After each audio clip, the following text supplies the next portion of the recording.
ठीक है, इसको मिटा देता हूँ मैं, हो गया।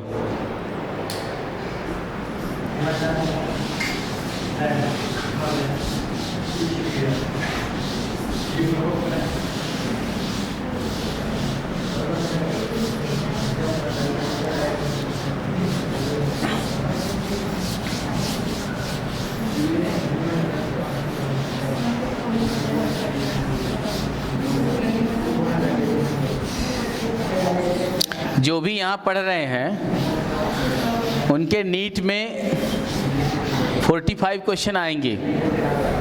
वैसे तो कोई कहीं भी पढ़े 45 ही आएगा, लेकिन नीट में 45 क्वेश्चन आएंगे। तो जो स्टूडेंट अच्छे से उनके लॉजिक क्लियर हो रहे हैं, एकदम बढ़िया परफेक्ट, हर एक सवाल का टच उसको मिल रहा है, मतलब कुछ तो वो खुद कर लेता है जो है, यूँ मान ले कि वो 45 आउट ऑफ 45 कर लेगा गारंटी के साथ, एक भी नहीं छूटेगा उससे, उल्टा वो जल्दी कर लेगा उसे। इसमें ही टफ प्रॉब्लम है, वो इजी है, वो ज़्यादा इजी है। और क्या कंपैरेटिवली, अरे तुम इसमें टफ से टफ प्रॉब्लम सॉल्व कर रही हो, जो जेईई एडवांस में भी डायरेक्ट आ जाता है जो है, और उधर क्या है, छोटे से छोटे प्रॉब्लम आते हैं जो 1 मिनट में सॉल्व हो। क्या मैंने दिया नहीं था कि आप लोगों नीट का है ना, उसको जाके देख लो, अपने आप आपको क्लियर हो जाएगा कि वो नीट का मैंने एनालिसिस किया था।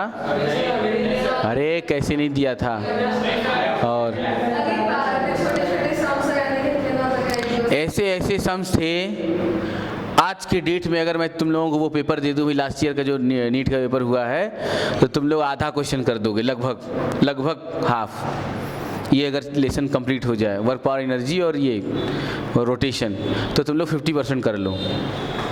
ऐसे ऐसे मैंने जो तुम लोगों का नया बैच था ना फ्रेशर, उनमें सॉल्व कराया था, 4-5 क्वेश्चन तो वो कर ले रहे थे, इतने इजी प्रॉब्लम थे वो सर्किट के जो 10th में।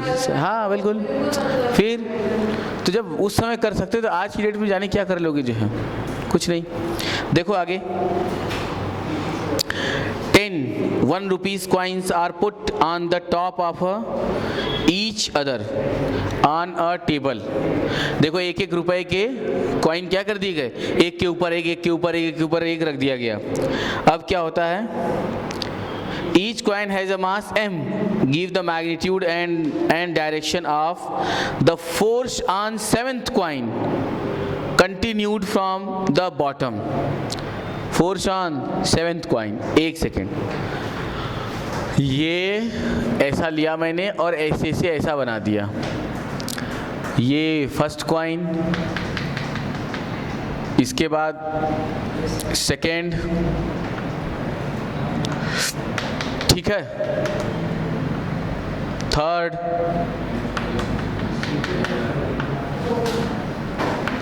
फोर्थ,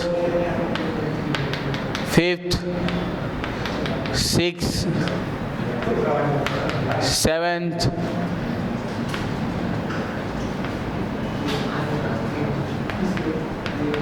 8th, 9th,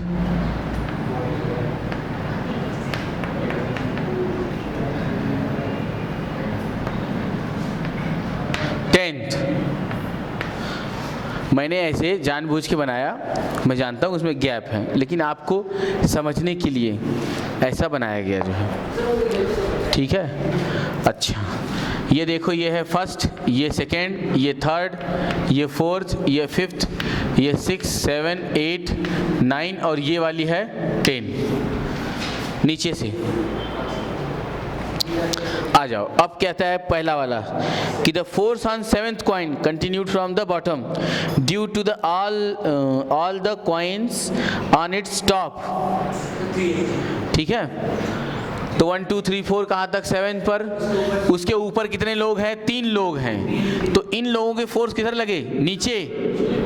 कितना लगा, 3 mg।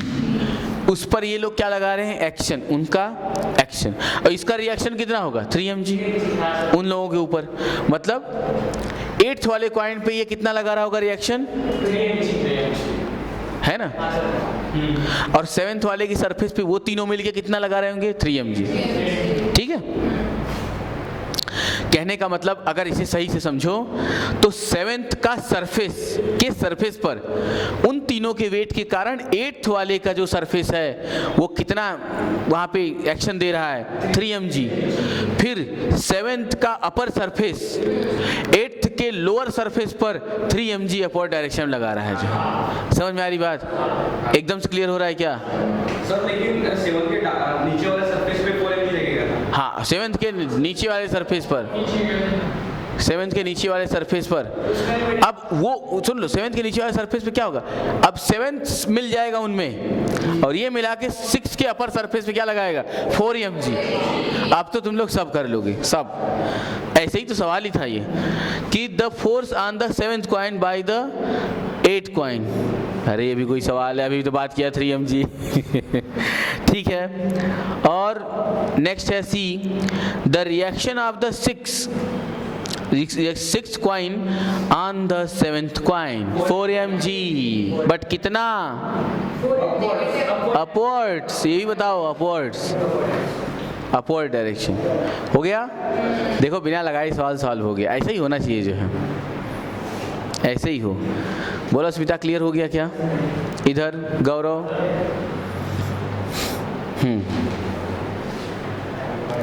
और बताओ फिर नेक्स्ट क्वेश्चन। नेक्स्ट क्वेश्चन क्या कह रहा है कि अ train runs along unbanked circular, अच्छा सर्कुलर मोशन है, छोड़ दें क्या? हाँ, क्योंकि उसको एक साथ करेंगे, मैंने कहा ना, पॉइंट आउट कर लो उसको, बताना मुझे ये सर्कुलर मोशन का है। ठीक है,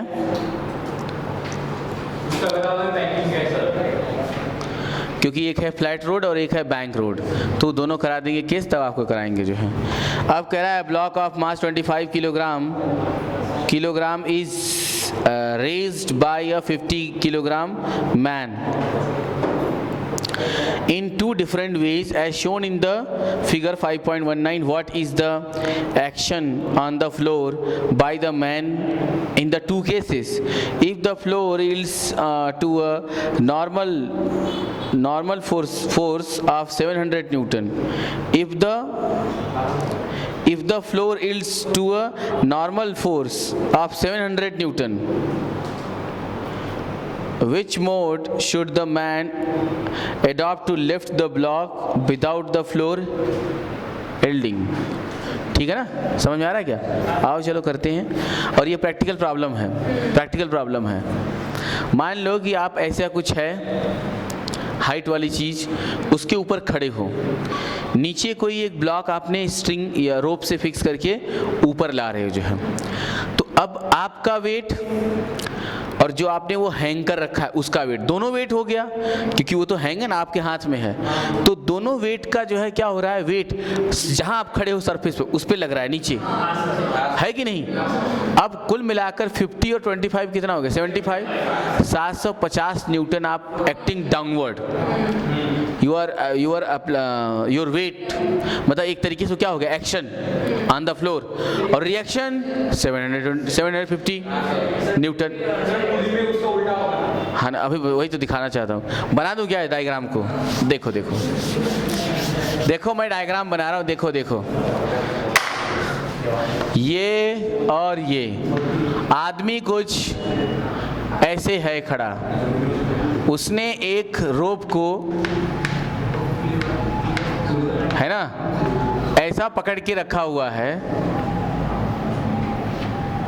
ये सब जो भी है, क्या केस है, आदमी भी बहुत मजबूत है, कितना है, 25 किलोग्राम, इधर क्या लगा 250, और इसका कितना है 500, है कि नहीं।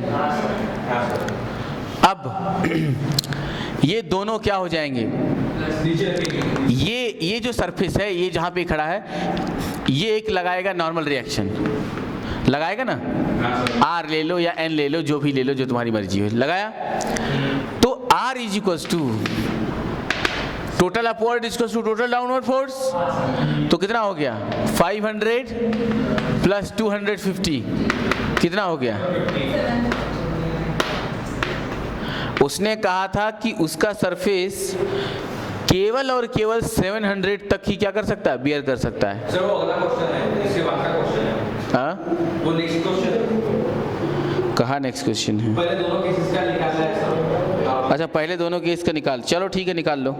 और इसके बाद जो दूसरा वाला है, दूसरा वाला क्या है कि ये भी कुछ ऐसे ही है ना। बस यहाँ पे एक क्या है, एक पुली लगाई गई है, दिख रहा होगा। और ये भी एक वेट को, काफ़ी वेट, वही सेम वेट को 25 किलोग्राम को हैंग करता है। और यहाँ पर एक आदमी होता है जो क्या कर रहा है, उसको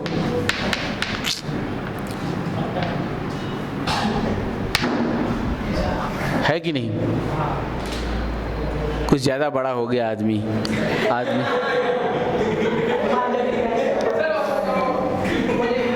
की हाइट ज़्यादा हो गई।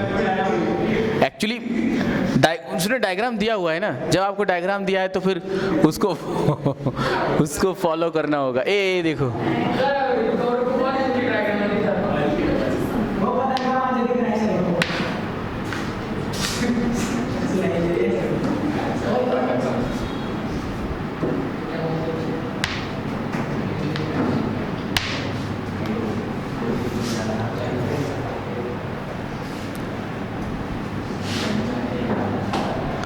है ना। अब देखो, अब आपको जरूर समझ में आएगा। आप देखो तो नॉर्मल रिएक्शन किधर लगी, ऊपर। वेट किधर लगा इसका, और इधर एक टेंशन लग रहा है। टेंशन तो खैर इधर भी लग रही है, लेकिन इस टेंशन का वहाँ कोई यूज नहीं था। और इधर कितना हो गया 250 और 500, और टेंशन का इधर लगा ऊपर, ठीक है। तो अगर आप देखो इसको, तो ये है normal reaction R is equals to इस T के इक्वल, इस वाले ब्लॉक का जब आप FBD बनाओगे, इस वाले ब्लॉक का FBD बनाओगे इसका, तो T इज इक्वल्स टू कितना हो गया 250। अरे हुआ कि नहीं हुआ, हो रहा है ना। अब ये 500 तो लग रहा था, लेकिन ये किधर चला गया ऊपर। अब इसका इससे मतलब नहीं है, इसका अब क्या हो गया, इसने इस तरफ के स्ट्रिंग को पकड़ रखा है, जो कि इस पर अपवर्ड फोर्स लगा रहा है, जो क्या दे रहा है T। तो आप यहां लिखोगे कि R plus T is equals to 500, है ना। Therefore R dash is equals to 500 minus T। तो 500 minus 250 is equals to कितना आ गया 250। अगर सरफेस, अब दूसरा वाला क्वेश्चन आ गया, इधर समझो, बोलो अस्मिता तुम्हें आंसर देना है। अगर जिस सरफेस पे तुम खड़ी हो वो सरफेस केवल 700 न्यूटन तक की फोर्स को बियर कर सकता है, उससे ज़्यादा होगा तो सरफेस टूट जाएगा या कुछ भी होगा, है ना, उसे बियर नहीं कर सकता। तो और अगर तुम्हें ऐसे 25 किलोग्राम को क्या करना हो, खींच के ऊपर लाना हो, तो तुम्हारे लिए कौन सा वे अच्छा होगा, कौन सा वे अच्छा होगा कि आराम से काम हो जाएगा। वो क्यों, तुम बताओ किमिया। टेंशन का मतलब नहीं है, मतलब उस पे जो नॉर्मल रिएक्शन लग रही है, मतलब आदमी का वेट कितना एक्सर्ट कर रहा है सरफेस पे 250 250, ठीक, और वो कितना वेयर कर सकता है 700। तो मतलब ये वाला वे हमारे लिए ज़्यादा सूटेबल है। और उल्टा इसका जो है देखें तो 750 मतलब ले दे के नीचे, समझ गया कि नहीं। जो है अगर मान लो नीचे सपोर्ट नहीं है, या तो आदमी अगर वैसा है तो धंस जाएगा नीचे, नहीं तो फिर नीचे कोई कुछ नहीं है तो नीचे चला जाएगा टूट फूट के उसका, ठीक है। तो ये कंडीशन है, मतलब ऐसा रियलिस्टिक टाइप का क्वेश्चन के बारे में अगर सोचा जाए तो हम ये वाला, हाँ। और कोई क्वेश्चन है क्या?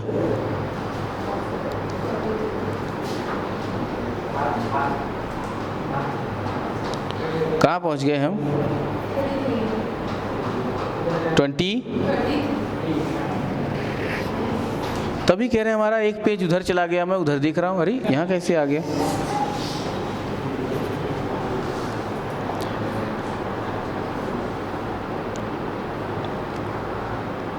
सर लेकिन टेंशन तो अच्छा ये बताओ, ये लग गया, अच्छा इसको छोड़ दिया, अच्छा तभी तो मैं सोच रहा हूँ वो ट्रेन वाला, बैंकिंग वाला, मैं सोच रहा हूँ कि वो क्यों नहीं हुआ, उसको तो बाद में कराऊंगा जब सर्कुलर मोशन पढ़ा लूँगा आप लोगों को, ठीक है?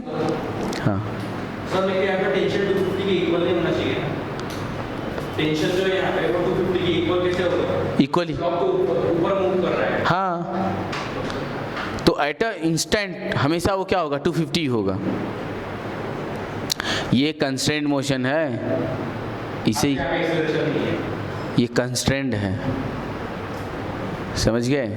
उसमें जितना वेट है उतना ही टेंशन होगा स्ट्रिंग में, है ना? और उल्टा जब ये चलाओगे फिराओगे तो अलग कहानी होगी जो है, समझ गए ना? जो है जब उसको मूवमेंट कराओगे तो उसकी स्टोरी चेंज हो जाती है, और मूवमेंट नहीं होगा, रेस्ट पर होगा तो डायरेक्ट जितना है उतना लगेगा जो है। तो एट एनी इंस्टेंट मान लो कि वो इस पोजीशन पर है तो उसकी टेंशन कितनी लगेगी? मैं बोलो 250। अरे ये टेंशन रोप में इसके बराबर होगा, और ये जो है इसका आ गया। चलो नेक्स्ट क्वेश्चन क्या कहता है? नेक्स्ट क्वेश्चन भी बहुत ही अच्छा है कि मेरा ध्यान से पढ़ लो।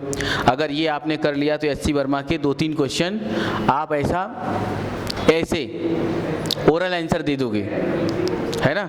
सीख तो इतनी है लर्निंग। तो देखो कह रहा है कि a monkey of mass 40 kilogram climbs on a rope 5.20 which can stand a maximum tension of 600 Newton. In which of the following case will the rope break? The monkey A climb up with an acceleration of 6 meter per second square.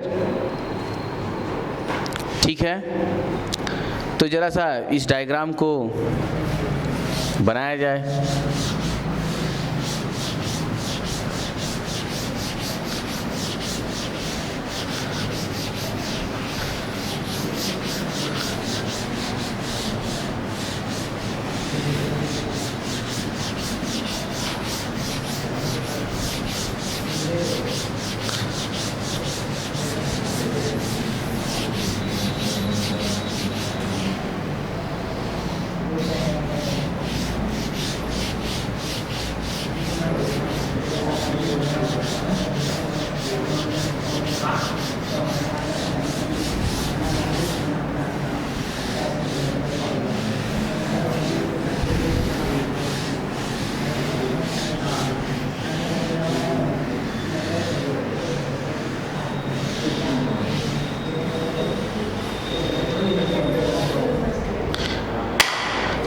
शायद ये question आप लोगों को कुछ अच्छी बातें सिखाएगा।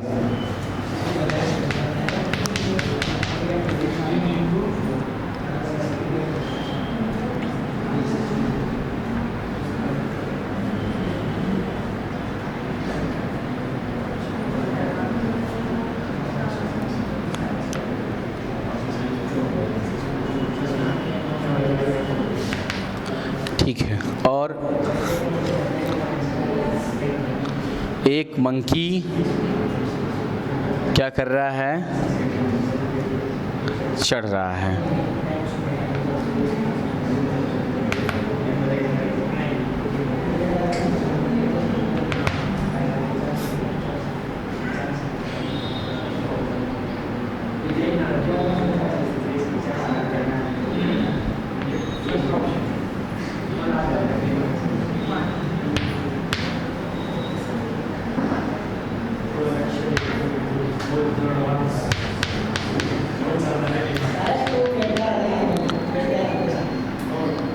है ना?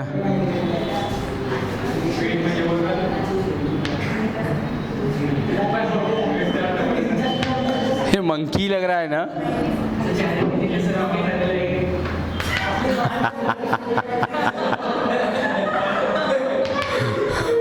मंकी लग रहा है, कुछ और लग रहा है?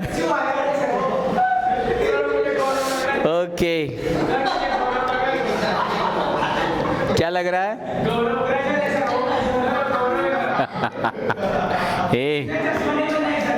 किसी पर कमेंट नहीं, हाँ इस पर करो।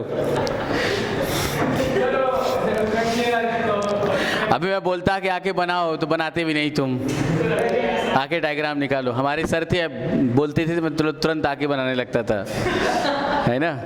मैं तुम लोगों को बता सकता हूँ कि उन्होंने हमसे कौन कौन से डायग्राम कभी तो भी बनवाया था, जो है मैं बहुत अच्छे से आके निकालता था उस समय। तो देखो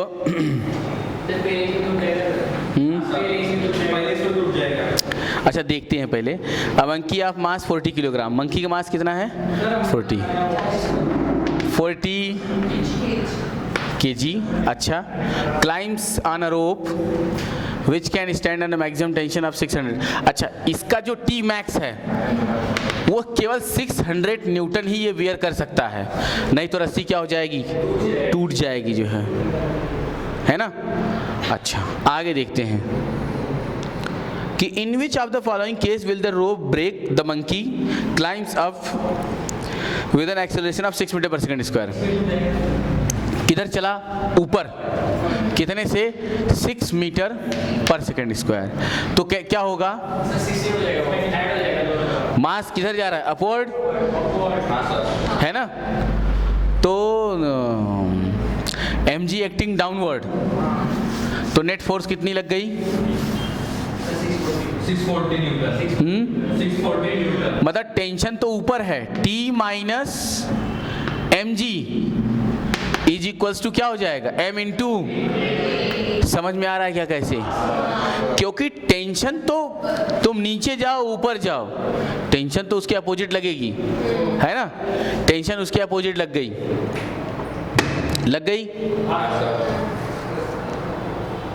अच्छा, अगर टेंशन ऐसा हो गया तो T अपवर्ड, इसका जो है वेट किधर लग रहा है?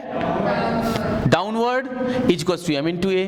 Therefore tension case A first वाला is equals to m into a plus m g. m आपने कॉमन कर लिया, a प्लस जी। m की वैल्यू कितनी है? 40, a की वैल्यू कितनी? 6, और ये 10, 16 है ना। 16 4 जा 64, 640 न्यूटन आ गया। दिस मतलब अगर मैं इसको बोलूं, since here T1 is greater than क्या है इधर? T max. जो हमने T मैक्स उसने कंडीशन दिया उससे क्या है? ज़्यादा है। Hence we can say rope will break. Hence we can say मतलब रोप विल ब्रेक। ठीक है। सेकेंड केस क्या कह रहा है? Climbs down with an acceleration of 4 metre per second square. अब देखो second case, climbs down with an acceleration of 4 metre per second square. B, climbs down, tension फिर भी ऊपर, बट मोशन किसके डायरेक्शन में हो रहा है? mg के। तो mg minus t is equals to m into a. Therefore t is equals to क्या हो गया? mg minus m into a. ये m तो बाहर आ गया, g माइनस a, मतलब कि 40, और ये 10 माइनस कितना हो गया? 4, 6, तो 40 मल्टीप्लाइड बाई कितना? 6, 240। ये T2 ले लो, इतना न्यूटन। मतलब rope will not break, not break, not break, rope will not break, rope will not break. Okay, rope नहीं टूटेगा, जो है रस्सी नहीं टूटेगी। अच्छा, next condition, climbs up with a uniform speed of 5 metre per second. बोलो इसमें क्या लगेगा?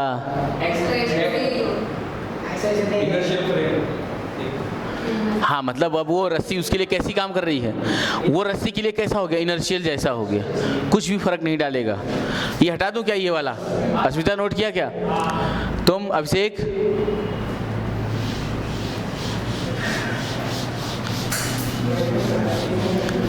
अभिषेक ये बताओ शालूनखे क्यों नहीं आ रहा है? कुछ ऐसा कंफर्म नहीं है? हाँ, अच्छा तुमने पूछा भी नहीं, उसने बताया भी नहीं। चलो अच्छा, देखो उसको क्या प्रॉब्लम है पूछ के बताना मुझे जो है, ठीक है। देखो ये है सी नंबर की बात करो, कहाँ चला गया C? Climbs up with uniform speed of, अच्छा अगर यूनिफॉर्म स्पीड है तो m इंटू ए क्या हो गया उसका 0, तो t इक्वल्स टू क्या हो गई डायरेक्ट 40 जी न्यूटन, मतलब कि 400 न्यूटन, ये T3, मतलब rope will not break, rope will not, चलो clear, rope will not break. C D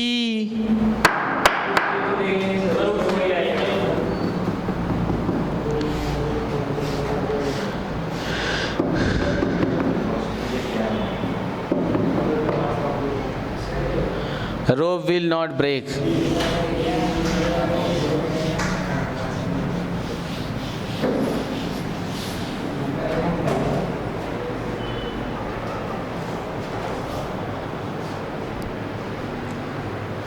हो गया। इसके बाद वाला कौन सा है? falls down the rope nearly freely under gravity, तो टेंशन कितना होगा? Ignore the mass of the rope, 0। जैसे कि उसने ऐसे रोप को पकड़ा होगा, ऐसा nearly under gravity fall down हो रहा है, तो क्या वैसे क्या होना चाहिए? अब वो फ्री फॉल होने लगा तो जी के इक्वल हो गई, ठीक है। हाँ, ऐसे एक्चुअली ऐसे लगाओगे। कैसे लगाओगे कि मान लो कि टेंशन अपवर्ड लग ही रहा है, माइनस क्या हो जाएगी? हाँ sorry, m g minus T is equal to m into वो ए की जगह क्या आ गया? G, therefore T is equal to क्या हो गया? M g minus m g. Actually आपका बताने का तरीका मैथमेटिकली ऐसा होना चाहिए। नेट टेंशन क्या आ गया? 0, ठीक है। नेट टेंशन क्या हो गया? 0। ये रहा आपका बहुत ही अच्छा सवाल। इसके बाद वाला क्वेश्चन क्या है? रियली बहुत ही इंपॉर्टेंट है जो है। कितना टाइम बाकी लग रहा है उसमें? अच्छा, तो 3 मिनट में क्वेश्चन पढ़ लेते हैं कम से कम, ठीक है। कि 2 bodies A and B of masses 5 kilogram and 10 kilogram in contact with each other rest on a table against a rigid wall. The coefficient of friction between the bodies and the table is 0.15. A force of 200 Newton is applied horizontally to A. What are A, the reaction of the partition, B, the action reaction force between A and B, what happened when the wall is removed, does the answer to B change when the bodies are in motion, ignore the difference between mu s and mu k, ठीक है। ये यहाँ से 5.34 से जितने question start हो रहे हैं, अब 5.34, 5.35, 5.36, 5.37, 5.38, 5.39, 5.40 सब के सब बहुत ही इंपॉर्टेंट है। 2, 2, 4, 2, 6, 5, 6, 7, मतलब 7 क्वेश्चन हैं, ठीक है। इनका टारगेट हम लोग रखते हैं कल इनको पूरा का पूरा एक ही साथ सॉल्व करते हैं जो है। अच्छा, तो जो जहाँ तक रहेंगे वहाँ तक कर लिया जाएगा जो है ना। चलो ओके।